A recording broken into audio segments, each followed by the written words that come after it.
Hi folks, and welcome to Adiga Armory.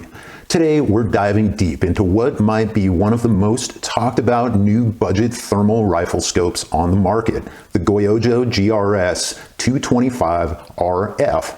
Goyojo has recently taken the budget thermal market by storm, and we want to find out if the new GRS225RF is functional enough for real-world use. In this review, we're going to cover everything: the design, the technical specs, the functions, features, the pros and cons. We'll show you the results of our field testing, and we'll even compare it to the GRL 335, which is another product Goyojo released earlier this year. By the end of the video, you'll know whether this is the right fit for you. Goyojo sent us this unit for free in order to do a detailed review. However, this is not a paid sponsorship. Adiga Armory did not receive any financial compensation to push a particular opinion here. Our agreement with them is the same as it was with the GRL 335, that it would be an honest third-party review, and that we would report any and all problems we find. One thing I like about Goyojo is they actively seek real feedback so that they can improve their products, as opposed to simply pressuring us into shamelessly shilling their stuff. So if you want to learn more about this scope or about the company, you can find them at goyojooptics.com. And if you like this video and want to support this channel, simply giving us a thumbs up and subscribing is a free way to do it. Don't forget to check out some of our ultra-premium citrus-powered synthetic CLP over at adigaarmory.com. The Goyojo GRS225RF is a thermal rifle scope built for hunters and even part-time casual tactical enthusiasts who want thermal imaging performance without having to sell their firstborn child to those island people. The key to its appeal is that it packs a decent entry-level thermal sensor, an accurate built-in laser rangefinder. It's got video and audio recording capabilities, and multiple power options and user profiles, all in a relatively compact form factor. And best of all, I don't have to auction off one of my kidneys on the dark web to afford one. The MSRP on this scope is currently $949, but they are routinely on sale for a lot less than that. For testing, I mounted the GRS225RF scope onto a Thompson Center TCR-22 rifle, which is kind of like a Ruger 1022 clone, but it comes from the factory with most of the stuff you wish the Ruger came with. If you want to learn more about this rifle, I will leave you a link to our full review in the description. And if you need help with mounting this scope, I'll leave you our video link on that as well. Now, I received this product with firmware version 1.02 installed, and after reporting a major software defect to Goyojo during testing, they sent over version 1.06, which is what I have on here today. So some of the features and functions might be a bit different if you're using other versions.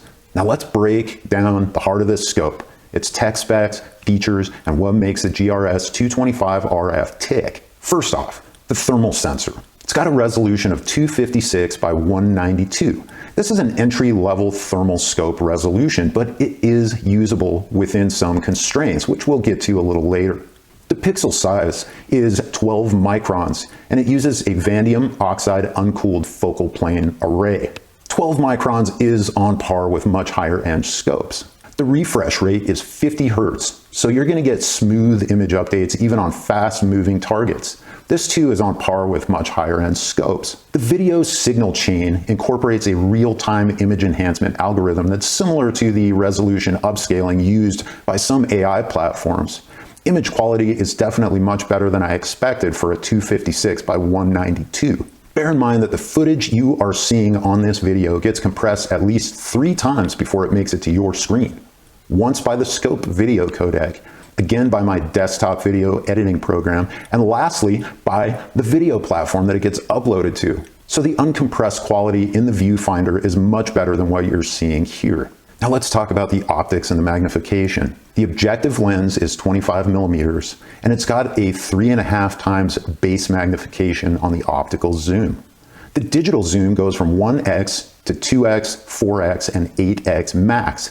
It's got a -5 to +5 diopter adjustment, and it has a focal range from about 5 meters or yards out to infinity. And it has an eye relief of 65 millimeters or just over 2.5 inches.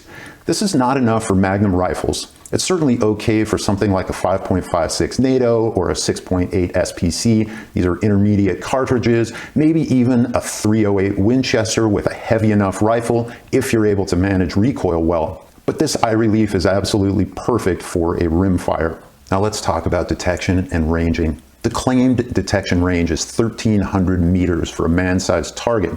The practical positive identification range for hunting is more like 75 to 100 meters or yards for smaller game, and 250 to 300 meters or yards for medium to large game. And of course, this is heavily dependent on the terrain type, the ambient temperatures, and the foliage density. The laser rangefinder has an integrated 905 nanometer infrared laser, and it's claimed to work up to 1,000 meters with a plus or minus 5 meter accuracy. The farthest thing that I was able to range was a tree at 988 yards, and I did use a high-quality Leopold RX 1600i rangefinder to compare my measurements to the Goyojo, and the Goyojo rangefinder was surprisingly accurate and consistent. And the rangefinder does have a single burst or a constant ranging mode, and I was able to confirm with a PVS-14 that the single burst is in fact just a quick, rapid single burst, which is good for tactical situations to avoid giving away your position. Now let's talk about display and recording. It does have a very nice OLED display, and it's 0.49 inches, but it has a pixel density of 1440 by 1080. For recording, it has internal storage only. There is no external SD card. It's got a built-in 32 gig drive, which is plenty for photo and video recordings. The files are very heavily compressed. So all of the footage I shot in the past month for this video, which is about 165 video files and 76 images, filled less than 270 megabytes. The video is a very high compression MP4 file with variable bitrate around 500 kilobits per second at 720 by 540 with a variable frame rate around 26 frames per second. The audio is a very high compression mono stream with a bitrate of 16 kilobits per second at only 8 kilohertz frequency, and the audio can be disabled in the settings. And for the video features, it does have a recoil activated video, i.e. motion or shot triggered auto record, and it has a traditional one-shot zeroing feature where you can freeze the frame and adjust your reticle. But instead of using the word freeze, it has a little padlock under the reticle adjustments section. Took me a minute to figure that one out. It also has a picture-in-picture function, which allows a little zoomed-in window while maintaining your main zoomed-out view. As far as image modes and color palettes, it does have multiple color modes, from white hot to black hot to predator vision, PVS green, and even one that looks like peach schnapps. By the way, I tend to prefer white hot mainly because white hot was my nickname in college. Just saying. It does have a hot track feature which highlights the hottest spots in the scene. It has 10 reticle designs and multiple color options. I'll just play those through for you briefly like a triumphant underdog 80s movie montage.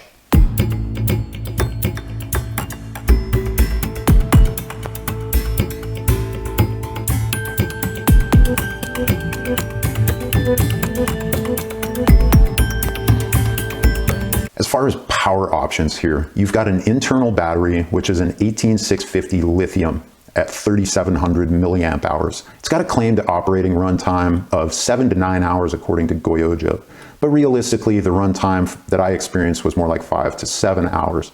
You can also use an external CR123 battery, and a rechargeable one of these will get you another 45 to 60 minutes of runtime.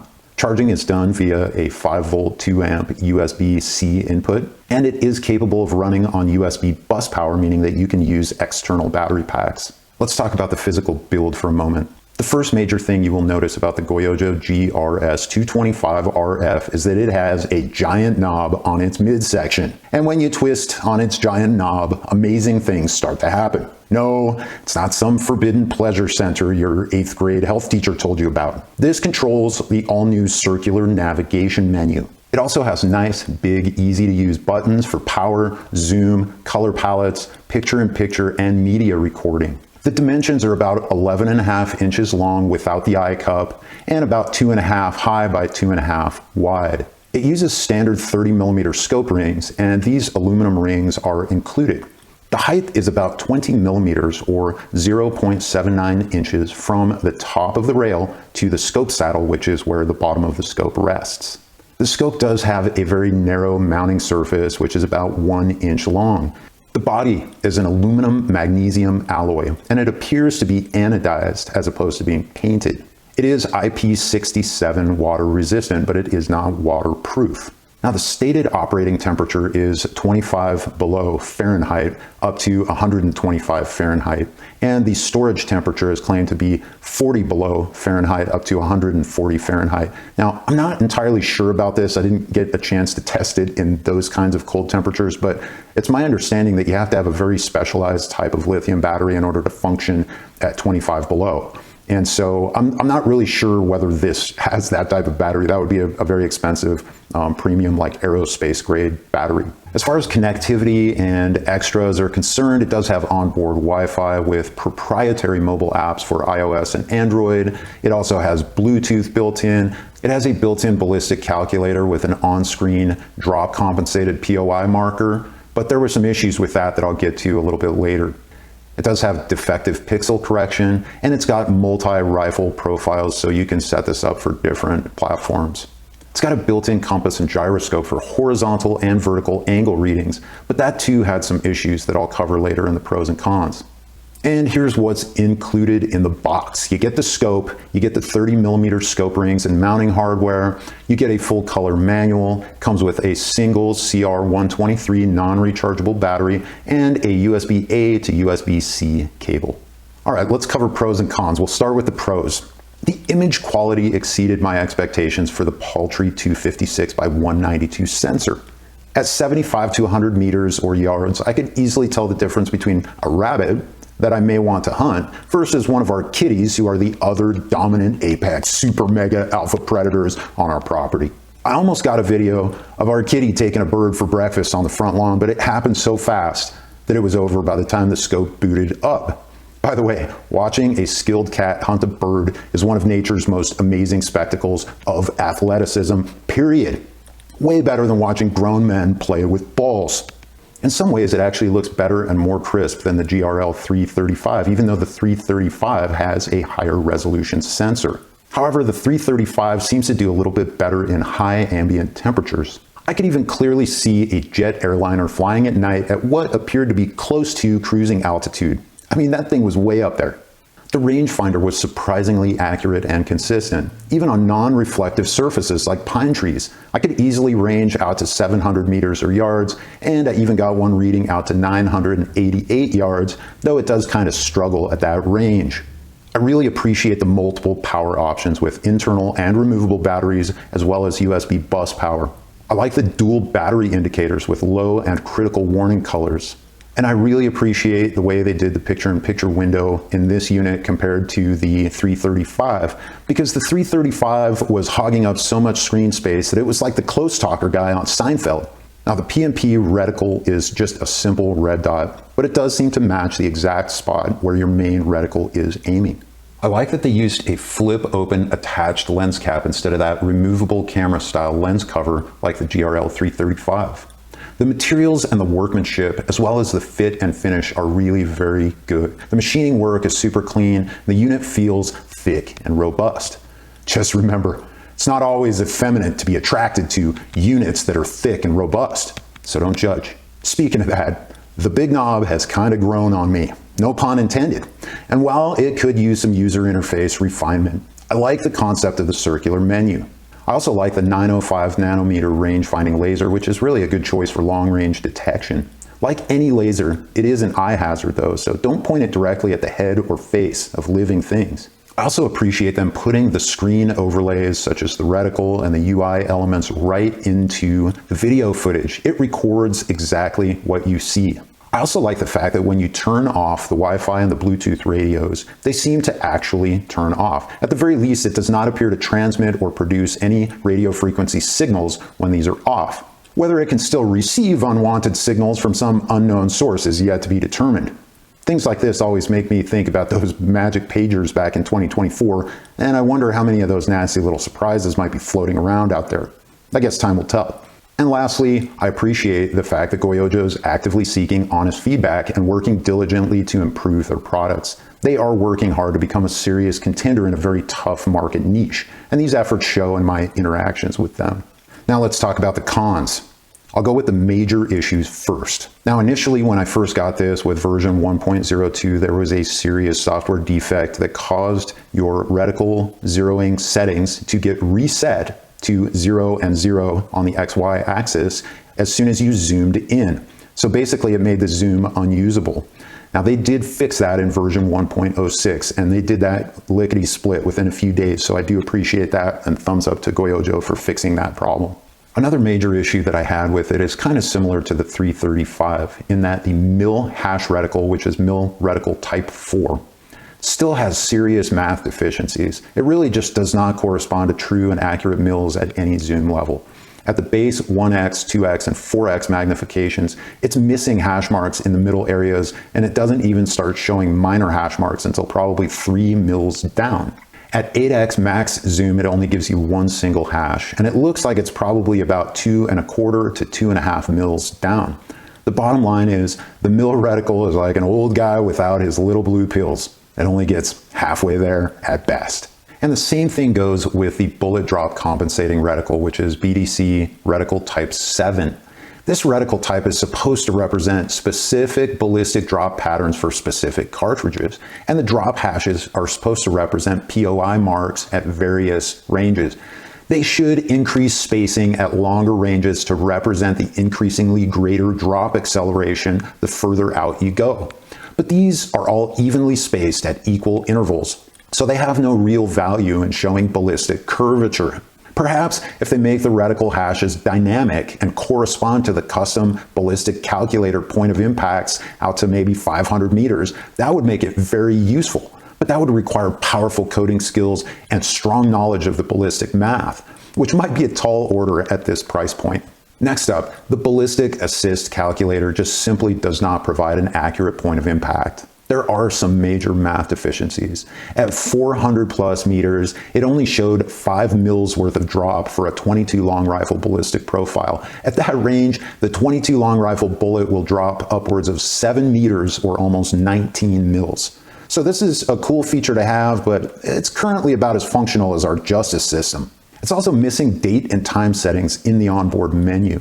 This requires a mobile app to set the date and time. Every setting should be available without using the app. They said that they would address this in a future software update. And the app download links are sketchy at best, and I'm certainly not brave enough to download anything from the QR codes that are provided in the manual. The Android link goes straight to Goyojo's website for a direct APK file, but the iOS link goes to some random URL on a .cn domain name. This sets off some IT security alarm bells for me, and I would prefer to download the apps from an official store. Now let's cover the minor issues. The warranty is only 1 year on this scope compared to 5 years on the GRL335. So that tells me a little bit about how much the manufacturer thinks the lifespan is going to be on this thing. The GRS225 is bulkier and a little bit more forward heavy, but less top heavy than the GRL335. But putting it on a lightweight TCR22 like this one definitely affects the overall balance of the rifle, but not to the point of being detrimental. The GRS225RF is more difficult to mount than the GRL335, and it lacks quick detach capabilities. But the bolt-on mount of the GRS225RF is more solid and more secure in the trade-off. The gyroscope and compass are nice features to have, but both of them lose calibration rapidly. They kind of calibrate close initially, but within a day or two after calibrating, they become inaccurate.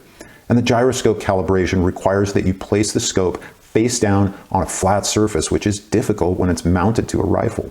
I checked the compass against a couple of nice high quality compasses that I have, and it was substantially off by a couple dozen or more degrees.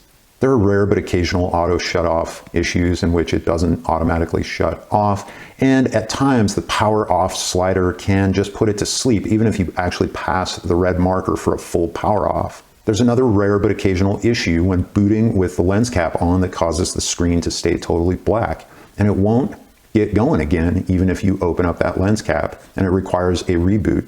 So make sure that you open the lens cap before you boot up the device, and then that becomes a non-issue.